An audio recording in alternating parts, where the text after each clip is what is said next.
오늘 함께 읽으실 하나님의 말씀은 출애굽기 20장 4절부터 6절까지입니다.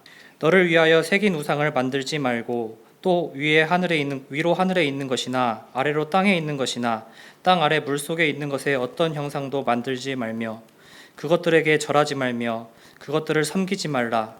나 네 하나님 여호와는 질투하는 하나님인즉 나를 미워하는 자의 죄를 갚되 아버지로부터 아들에게로 3, 4대까지 이르게 하거니와 나를 사랑하고 내 계명을 지키는 자에게는 천대까지 은혜를 베푸느니라. 아멘. 할렐루야. 아멘. 우리 옆에 있는 분과 이렇게 옆에 앞뒤 자분에게 인사했으면 좋겠습니다. 이렇게 인사해 볼까요? 하나님만 사랑합시다. 네. 그렇다고 내 남편, 내 아내 사랑하지 말라는 말이 아닙니다. 네. 하나님을 더 많이 사랑했으면 좋겠습니다. 아멘이시죠? 지난주 저희가 1계명을 나누었습니다. 1계명을 나누었는데요. 이때 나눈 말씀 기억나십니까? 네. 1계명이 뭐였죠? 네, 알면서도 모른 척 하시는 거죠? 네. 같이 한번 볼까요? 같이 한번 읽어볼까요? 시작. 너는 나 외에는 다른 신을 두지 말라. 아멘. 네. 이렇게 우리가 1계명부터 10계명까지 쭉 하면 나중에 한 10계명쯤 되면 이제 10계명이 전체를 달달달달 외우실 수 있을 것입니다. 아마 예전에 교회 학교 다니시던 때를 기억하시면서 외우실 수 있을 거라고 생각이 되는데요. 이거는 그냥 단순히 외우는 것뿐만이 아니라 우리의 삶의 방식을 좀 더 하나님의 말씀으로 다시 우리가 세워가는 방향과 방식들, 또 하나님 기뻐하시는 것이 무엇인지 다시 한번 우리가 생각해보는 그런 은혜의 시간 되었으면 좋겠습니다. 지난주 1계명을 나누면서 먼저 우리가 생각해봤던 것은 무엇이냐면 하나님과의 관계였습니다. 하나님과의 우리의 관계, 하나님과 나와의 관계를 먼저 정의를 내려야 된다고 말씀을 드렸어요. 그러면서 그 관계가 정립되어야만이, 그 관계가 올바로 세워져야만이 다음 단계로 나아갈 수 있다라는 것입니다. 그렇지 않습니까? 우리가 뭔가를 배울 때도 처음부터 고급 과정을 갈 수가 없잖아요. 기초 과정, 기본 과정, 그 다음에 어드밴스 과정을 또 가는, 그렇지 않습니까? 때문에 하나님과의 나와의 관계가 바로 세워진 그 다음에 그 다음 단계로 나아갈 수 있다라는 것입니다. 그래야만이 그 하나님과 우리의 관계가 바로 세워지고 더 친밀하게 더 사귈 수 있는 그러한 관계가 될 수 있는 것입니다. 그러면서 지난주에 말씀 나눴던 것 중에 하나가 호세아와 고멜이었습니다. 호세아와 그의 아내 고멜을 예를 들었는데요. 고멜은요, 이 호세아의 지극 정성 어린 사랑에도 불구하고 지속적으로 다른 남자를 찾는 여인이었습니다. 이를 빗대어서 하나님을 떠난 이스라엘이라고 명칭을 하고 그들이 음란했다 이렇게 말합니다. 즉 하나님은요, 이스라엘 백성들과의 관계 속에서 지극정성인 남편과 늘 외도를 일삼는 아내로의 관계로 비유하였습니다. 하나님은요, 우리를 너무나도 사랑하시는 분이십니다. 그렇기 때문에 그 사랑으로 인해서 질투를 하신다라는 것이죠. 그래서 오늘 읽은 우리가 본문 5절 말씀에도요, 그게 동일하게 이야기되고 있습니다. 다시 한번 읽어볼까요? 시작. 그것들에게 전하지 말며 그것들을 섬기지 말라. 나 내 하나님 여호와는 질투하는 하나님인즉 나를 미워하는 자의 죄를 갚되 아버지로부터 아들에게로 3, 4대까지 이르게 하거니와. 아멘. 그러니까 지금 말씀은 뭐라고 말씀하시냐면 하나님은 질투하신다 이렇게 말씀하고 있습니다. 여기서 그 질투라는 이 단어가요, 이 원어의 참 뜻을 보면요, 카나라고 하는데요. 우리가 질투 딱 하면 어떤 느낌 드세요? 긍정적이세요? 부정적인 느낌이 드세요? 좀 부정적이지 않습니까? 질투, jealous. 뭔가 좀 부정적인 느낌으로 다가옵니다. 그런데요, 이 원어를 보게 되면요, 이 부정적인 어감이 없습니다. 다른 말로 이렇게 또 해석을 해보면 어떤 말로 번역할 수 있냐면 열정이라고도 번역할 수 있습니다. 정열이라고도 번역할 수 있다는 것이죠. 즉 다시 말해서 하나님은요, 이 이스라엘 백성들을 향해서 열정을 가지고 계신 분이셨어요. 따라서 이스라엘도요, 이 하나님을 향해서 열정의 그 합당한 열정, 하나님의 이스라엘 백성들을 향한 그 열정이 있듯이 그 이스라엘 백성도 하나님을 향해 열정을 다해 나아가야 했다라는 것입니다. 그런데 이 열정을 이스라엘 백성들이 보여주지 않는 거예요. 그러니까 요구하시는 거죠. 야, 좀 보여줘봐. 너의 열정을 좀 보여봐. 그래서 이것을 뭐라고 말하냐면 질투하는 하나님, 하나님이라고 표현을 했던 것입니다. 그러니까 질투하는 하나님이라는, 다시 말해서 뭐냐면 이스라엘을 뜨겁게 사랑하는 하나님이라고 다시 말할 수 있는 것입니다. 여러분 그렇지 않습니까? 사랑이 없으면 질투가 생기지도 않습니다. 사랑하는 연인들이 있습니다. 이제 사랑을 시작하려고 하는 이 사람들이 있죠. 근데 이 사람의 사랑을 확인하려고 합니다. 그때 간혹 하는 작전들이 있어요. 질투심 유발이라는 것이죠. 왜 이것을 할까요? 또 주변 사람들이 그래, 야, 손발 오글거리게 왜 무슨 그런 것을 다 하냐고. 그런데 당사자는요, 정말 중요하잖아요. 왜요? 이 사람이 날 정말 사랑하고 있나? 이 사람의 사랑을 확인하고자 이 질투심 유발 작전을 한다라는 것입니다. 그래서 이 질투를 진짜 할 때 뭘 느낄까요? 화가 나기보다는 오히려 이 사람이 날 사랑하고 있구나. 정말 나를 사랑하는 마음으로 질투를 하고 있구나. 그래서 내가 사랑하는 그 사람이 다른 사람을 사랑했을 때, 내 사랑이 빼앗겼을 때 질투가 나더라라는 것입니다. 즉 질투하신 하나님이란 다른 한편으로 뭐라 말할 수 있냐면 이스라엘을 뜨겁게 사랑하신 하나님이라고도 말할 수가 있는 것입니다. 하나님은요, 그의 백성에게 온전한 충성과 헌신을 요구하십니다. 이 충성과 헌신은 어디서 나타날까요? 바로 오늘 우리가 드려지는 이 예배를 통해서 그 충성과 헌신이 나타납니다. 그래서 하나님은요, 우리가 드려지는 이 예배를 기뻐 받으십니다. 그리고 이 예배가 기쁨의 예배, 정말 참된 예배가 되기 위해서 하나님은 이 예배가 올바로 드려지는 예배가 되기를 바라세요. 내가 기뻐하는 대로가 아닌, 내 방식으로가 아닌 하나님이 기뻐하시고 하나님이 원하시고 하나님이 바라시는 그 예배가 온전한 예배가 되는 것이고, 그 예배가 하나님이 흠양하시는 예배가 되는 것입니다. 그렇다면 하나님이 받으시는 예배가 무엇일까요? 한 예로요, 가인과 아벨의 제사를 통해서 우리가 알 수 있죠.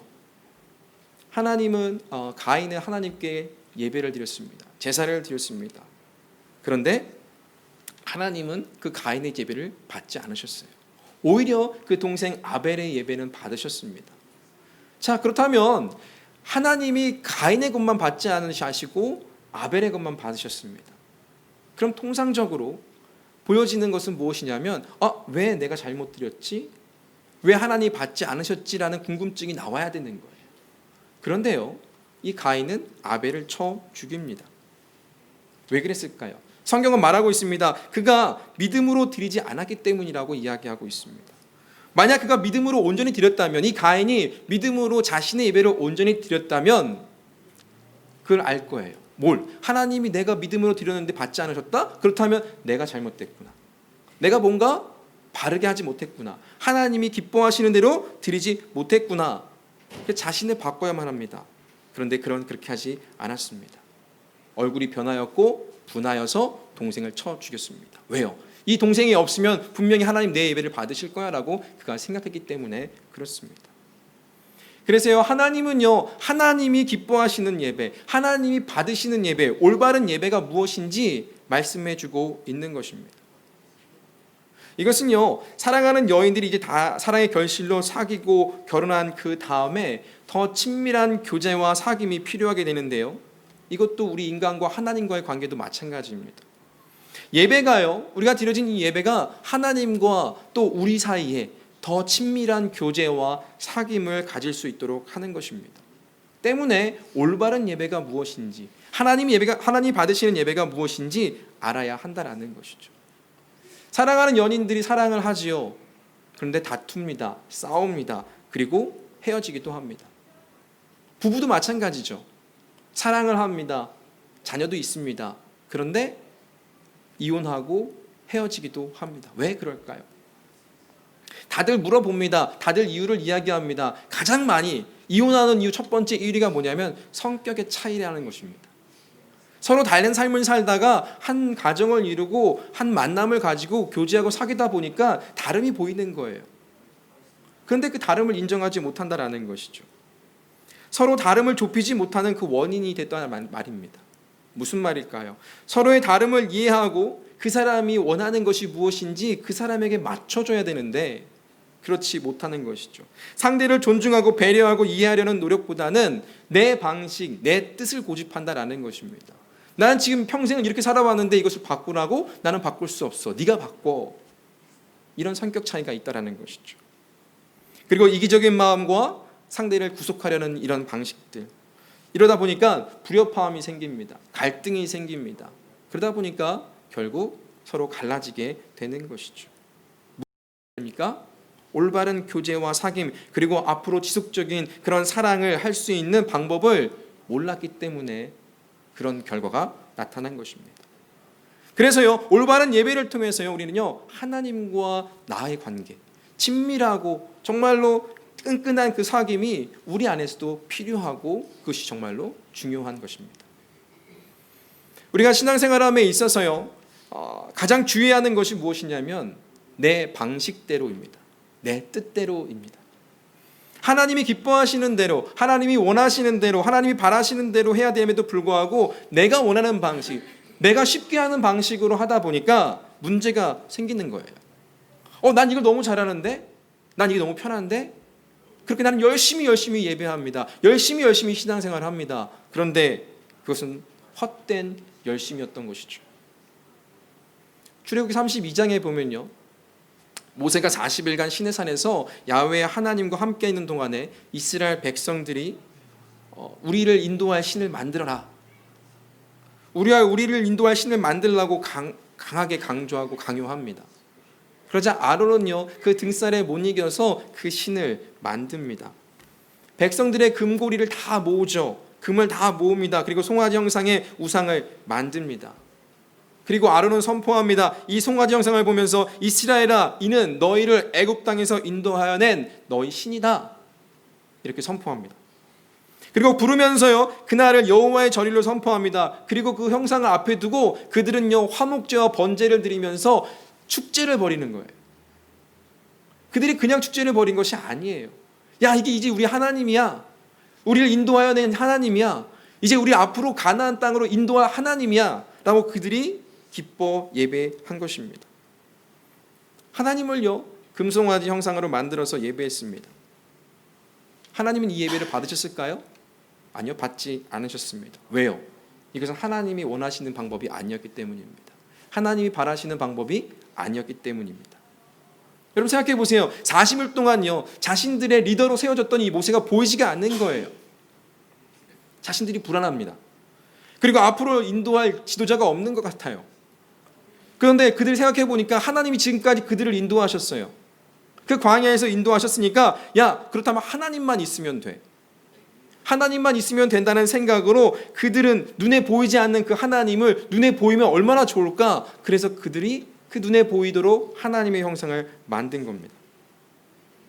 그리고 이제 이 금송아지가 자신들을 애굽에서 인도하는 신이고 또 앞으로 가나안으로 인도할 그 하나님이라고 선포하고 제사 지내고 축제한 것입니다.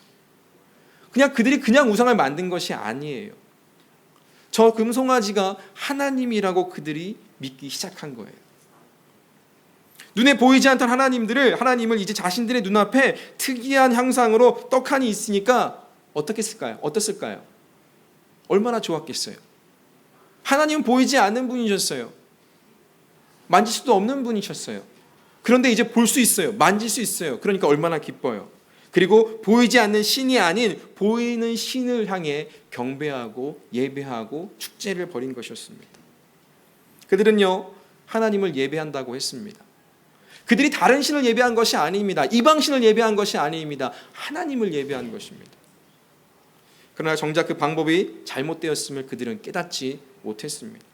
이미 하나님은요, 출애굽기 20장에 이미 앞서서 어떠한 형상으로든지 하나님의 형상을 만들지 말라고 분명히 말씀하셨어요. 근데 그들은 시간이 지나도 그것을 깨닫지 못하고 그대로 행하지 못했던 거예요.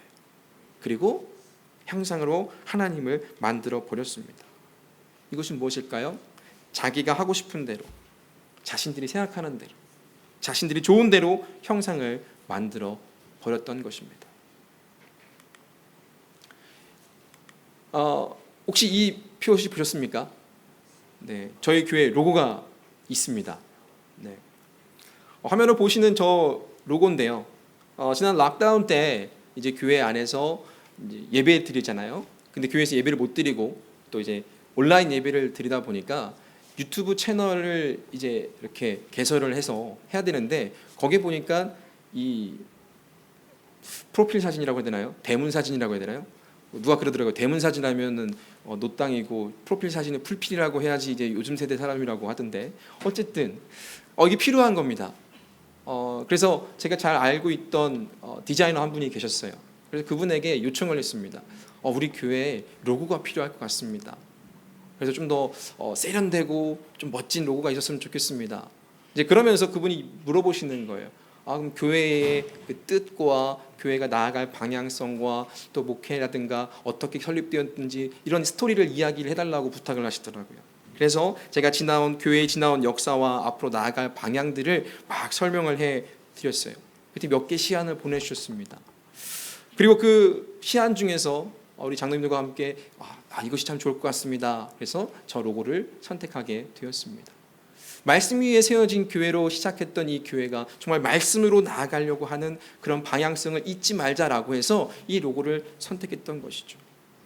마찬가지로 기업도 마찬가지입니다. 수많은 기업들이 이 땅에 존재하지요. 근데 각자의 그 기업들마다 그 조직들마다 그 그룹 이미지를 쉽게 이해하고 이 로고만 보면 이 기업이구나 라는 것을 알 수 있도록 어떤 상징들을 만들어 버립니다. 어떤 대상을 파악하거나 이 설명을요, 이 로고나 이미지를 가지고 한 번에 단번에 이해할 수 있도록 하는 것이 바로 저런 로고라는 것이죠. 저희 아이들도 그렇습니다. 지나가다가요 크게 M자만 보면 맥도날드라고 하면서 빨리 거기 들어가자라고 하는 거예요. 아이스크림을 먹고 싶다라는 것이죠. 무슨 말이겠습니까? 저 M자를 들어가면 재미있고 맛있는 게 있다라는 것이 그들의 머릿속에 그들의 생각 속에 자리 잡게 있다는 것입니다. 그래서 사업하는 사람들이나 기업을 하는 사람들이 가장 먼저 기업을 세우고 나서 하는 것이 무엇이냐면 세우면서 하는 것이 무엇이냐면 바로 이 상징하는 것입니다. 이미지화하는 것입니다. 그에 맞는 로고나 엠블렘 등을 만드는 것입니다. 여러분 이 고대 근동 이방 종교를 보면요 그들의 신을 그들의 형상을 많이 만드는 것을 봅니다. 근데 궁금한 것이 있어요. 과연 이들이 이 신을 봤을까요? 이 신들이 얼굴이 저렇게 생겼을 거라고 이들이 보고 그렇게 그렸을까요? 정말로 그랬다고 한다면 저는 할 말은 없습니다. 그런데요, 이 신들의 형상을 보게 되면요, 사람의 형상이긴 한데 약간 좀 다르다라는 거예요. 신을 직접 보고 만들었다기보다는 어떤 그 신이 가진 의미와 이 신이 어떤 신이 되었으면 좋겠다라는 이런 바람으로써 마음으로써 상징함으로써 저런 이상한 형체의 신을 만들어 버렸다라고 할 수 있는 것입니다. 그렇다면 왜 저 송아지를 하나님이라고 이야기했을까요? 그것은요 애굽의 신 아피스라는 이 황소가 신성화됐기 때문에 그렇습니다. 그 당시에 소는요 신성한 존재였습니다. 그래서 이 모양을 본떠서 하나님, 신성한 하나님이야 이런 마음을 가지고 하나님의 그 의미를 부여해서 저렇게 신이라고 하나님이라고 그들이 명했던 것입니다. 또한 하나님께서는요 이스라엘 백성들에게 광야 생활 속에서 너무나도 원망과 불평을 많이 하니까 그들에게 뭘 보내주셨냐면 불뱀을 보내주십니다. 그래서 그들을 불뱀에 물려 죽게 하셨습니다. 그런데 그들이 물려 죽게 되자 그들이 아우성을 하고 모세를 찾아갑니다. 우리를 살려달라고 말합니다. 그러자 모세가 기도를 하죠. 그러자 하나님께서 노뱀을 만들어서 장대에 달고 뱀에게 물린 자들이 그 노뱀을 보며 그들은 살았다라고 민수기 21장에 나옵니다. 같이 한번 말씀 읽어볼까요? 모세가 노뱀을 만들어 장대 위에 다니 뱀에게 물린 자가 노뱀을 쳐다본즉 모두 살더라. 아멘. 여러분 그런데요 문제가 됐습니다. 뭐가 문제가 됐냐면 시간이 지나면서 이 노뱀의 이 상징성이 왜곡되었던 것입니다. 영적인 능력이 있는 것으로 왜곡되고 맹신되었다라는 것입니다. 왜 그러냐면 시간이 오래 지났습니다. 오래 지나고 열왕의 시대가 됐습니다. 히스기야 시대에 이르러서 이 모세의 노뱀은요 무엇이 됐냐면 우상이 되어버렸습니다. 히스기야 열왕기상 18장 3절 4절인데요. 한번 같이 또 읽어볼까요? 히스기야가 그의 조상 다윗의 모든 행위와 같이 여호와께서 보시기에 그가 여러 산당들을 제거하며 주상들을 깨뜨리며 아세라 목상을 찍으며 모세가 만들었던 놋뱀을 이스라엘 자손이 이때까지 향하여 분향함으로 그것을 부수고 누스단이라 일컬었더라. 아멘. 여러분 생각해 보세요. 모세의 그 불뱀으로 인하여, 모세 때 그 불뱀으로 인하여 죽을 수밖에 없었던 그들이 모세에게 요청을 하자 놋뱀을 만들어서 그들에서 죽음에서 살려 주었습니다. 그런데 그 놋뱀이요 사라지지 않았던 거예요. 히스기야 왕 때까지 끝까지 그 놋뱀이 여전히 그 이스라엘 공동체 안에 있었던 것입니다. 한때 하나님의 치료의 능력을 전달했던 그 은혜의 상징이었던 모세의 놋뱀이 지금 이 히스기야 때까지 무엇이 되었습니까? 우상이 되었던 것입니다. 이스라엘 백성들은요 이 놋뱀에서 분향을 하고 오랫동안 우상 숭배를 해왔던 것입니다. 아마도 이것을 보면요 무슨 생각이 들었을까요? 어떤 질병이 걸렸을 때, 죽을 병에 걸렸을 때, 죽을 때 저 놋뱀을 보면 살 것이라는 그런 믿음이 그들에게 있지는 않았을까요? 그래서요 이 앰뷸런스에 보시면요 저 곳곳에 무엇이 있습니까? 한 지팡이가 있고요 뭔가 꽈리를 틀고 있지 않습니까? 저게 뭘까요? 이 모세의 놋뱀이라는 것입니다. 국제보건기구협회에 있는 WHO 그 마크에도요 저 표시가 들어있다라는 것입니다. 이것은 결코 우연이 아니라는 것이죠. 결국요 하나님을 섬기기 위해서 하나님을 그림이라 형상으로 만든다는 것은요 어떤 생각을 가지고 있을까요? 하나님을요 내 마음대로 조종할 수 있다라는 생각입니다. 하나님의 형상을 만드는 것은요 하나님을 창조물로 전락시켜 버리는 것입니다. 형상이 되는 순간 하나님은 어디에 있는 거예요? 하나님은요 무소부지하신 분이세요. 어디에도 계세요. 시간과 공간을 초월하신 분이세요. 그런데 그 형상에 머무를 수밖에 없게 만드는 것입니다. 하나님은요 인간이 만든 피조물에 갇혀 계시지 않습니다. 하나님은 창조주이십니다. 인간이 피조물이죠. 하나님은요 어떤 형상으로도 나타낼 수 없는 창조주이십니다. 때문에 어떤 형상에도 얽매이지 않는 초월적인 분이십니다. 따라서요 여호와 하나님을 있는 그대로 섬겨야 하는 것입니다. 그래서 우리가 상상하는 모양이나 우리가 좋아하는 모습으로 만들어서 섬겨서 안 됩니다. 그래서 출애굽기 20장 4절은 이렇게 말하죠. 같이 한번 읽어볼까요? 너를 위하여 새긴 우상을 만들지 말고 또 위로 하늘에 있는 것이나 아래로 땅에 있는 것이나 땅 아래 물속에 있는 것에 어떤 형상도 만들지 말며. 아멘. 여기서 뭐라고 말하냐면요 이렇게 말하고 있는 것입니다. 어떠한 우상도 만들지 말로 하는데 너를 위하여 말하고 있습니다. 너를 위하여. 여러분 우리가 형상을 만드는 것 자체가 뭘 위한 것입니까? 나를 위하여라는 것입니다. 너를 위하여라는 말은 무슨 말입니까? 자기중심적으로 자기 취향대로라는 말이에요. 그러니까 내 방식대로 내 뜻대로 하나님을 예배하겠다, 하나님을 섬기겠다라는 것입니다. 가수 지망생들이요 가수를 꿈꾸는 사람들이 어떤 뭐 오디션 프로에 막 나가요. 그러면서 그 심사위원들이 이렇게 선배 가수들이겠죠. 기존에 정말 권위 있는 가수들이겠죠. 그들이 이야기합니다. 당신의 색깔이 없습니다. 당신의 노래가 아닌 것 같아요. 그냥 누군가를 따라하지 마세요. 뭐 이렇게 막 이야기를 합니다. 그래서 어떤 것에 매이기보다는 자신을 마음껏 표현하고 자신이 가진 역량을 가지고 너의 음악을 해라. 막 이렇게 이야기를 합니다. 그렇게 해야만이 본인의 음악을 할 수 있는 정말로 남들을 뛰어넘을 수 있는 가수가 될 수 있습니다. 이렇게 심사평하는 것을 들었습니다. 그런데 여러분 우리가 예배드리는 것은요 나의 음악인 마냥 내 것으로 소유해서는 절대로 안 됩니다. 하나님을 자기의 것으로 소유할 수 없습니다. 하나님을 예배할 때요 나만의 방식이나 나만의 스타일을 고수해서는 절대로 안 됩니다. 하나님이 원하시는 대로 하나님이 바라시는 대로 우리는 하나님을 소유해서는 안 됩니다. 특히나 어떤 형상으로 하나님을 집어넣는 것 이것은 무엇일까요? 기복신앙에서 비롯된 것입니다. 어떤 형상을 만들어서 그 안에 넣고 다니면 어떨까요? 너무 좋잖아요. 하나님을 내 손 안에 집어넣어서 친미할 수 있지 않습니까? 내가 마음대로 조종할 수 있지 않습니까?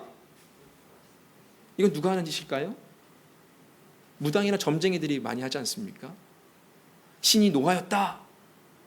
신을 달래야 된다. 이 노여움을 풀어야 된다라고 하면서 뭘 하라고 해요? 몇백만 원짜리 구슬 해야 된다고. 몇천만 원짜리 구슬해야지 이 신이 노여움을 푼다라는 것입니다. 하나님의 노여움을 달래기 위해서요, 아무리 제사를 많이 지낸다 한들 하나님이 기뻐하시지 않고 하나님이 바라시지 않고 하나님이 원하시지 않는 그 예배와 제사는 하나님의 노여움을 달랠 수가 없습니다. 하나님을 예배할 수 없다라는 것이죠. 그럼에도 불구하고요, 우리는요, 하나님을 가까이 한다는 핑계로 이 형상을 만듦으로써 가까이 하려고 한다라는 것입니다.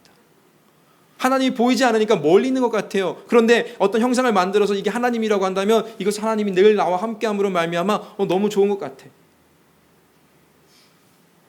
어쩌면 이로 인해서 하나님과 더 친밀해진다라는 생각을 할 수도 있습니다. 그런데 그것이 결국 하나님을 제한하는 결과가 될 수밖에 없습니다.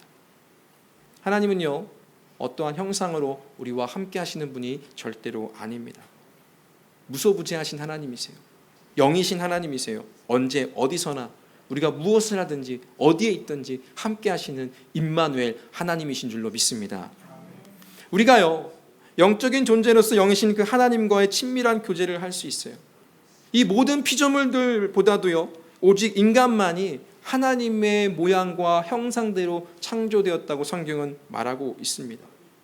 그래서요, 하나님을 경험하고 만나는 가장 좋은 길은요, 어떤 형상으로 만들거나 교리나 어떤 전통을 따르는 것이 아니라 우리들의 공동체, 그리스도의 몸된 공동체인 이 교회의 공동체 예배를 통해서, 그리고 우리의 삶 가운데 그 하나님의 모습을 나타내는 것이 우리가 이 이계명, 하나님을 온전히 예배할 수 있는 방법이 되는 것입니다. 그래서 창세기 1장 27절과 28절은 이렇게 이야기하죠. 한번 같이 읽어볼까요? 하나님이 자기 형상 곧 하나님의 형상대로 사람을 창조하시되 남자와 여자를 창조하시고 하나님이 그들에게 복을 주시며 하나님이 그들에게 이르시되 생육하고 번성하여 땅에 충만하라, 땅을 정복하라, 바다의 물고기와 하늘의 새와 땅에 움직이는 모든 생물을 다스리라 하시니라. 아멘. 우리가 하나님의 형상대로 창조된, 지음받은 존재입니다. 그래서 우리에게 하나님이 주신 지성과 감정과 의지를 가진 그런 인격적인 존재로 우리가 살아갑니다. 또한요, 하나님은요, 하나님의 형상을 따라 하나님을 닮도록 또 우리를 창조하셨습니다. 즉 하나님의 온전한 형상인 예수 그리스도의 형상을 또 닮도록 창조된 것이죠. 그러므로 예수님이 닮아가는 것, 이것이 하나님의 형상을 만드는 유일한 길입니다. 그래서 하나님의 형상으로 지음받은 우리가요, 예수님의 성품을 닮아가는 것, 이것이 바로 하나님에 대한, 하나님을 향한 올바른 우리의 예배입니다. 이제 우리는요, 이 이계명을 기억해야 합니다. 그리고 우리의 삶에서 이 말씀대로 살아가기 위해서 우리는 매일매일 스스로 질문을 해 보아야 합니다. 정말 나는 하나님을 바르게 예배하고 있는가? 하나님을 예배하면 예배할수록 더 하나님을 의지할 수 있는가? 예배를 통해서 하나님을 더욱 깊이 알아가고 친밀한 교제를 할 수 있는가? 나는 오늘 예수님을 닮은 자로서 거룩한 산재로 드려지고 있는가입니다. 저와 여러분이 이 이계명을 통해서 올바른 하나님을 예배하는 자로 세워지기를 축복합니다. 기도하겠습니다.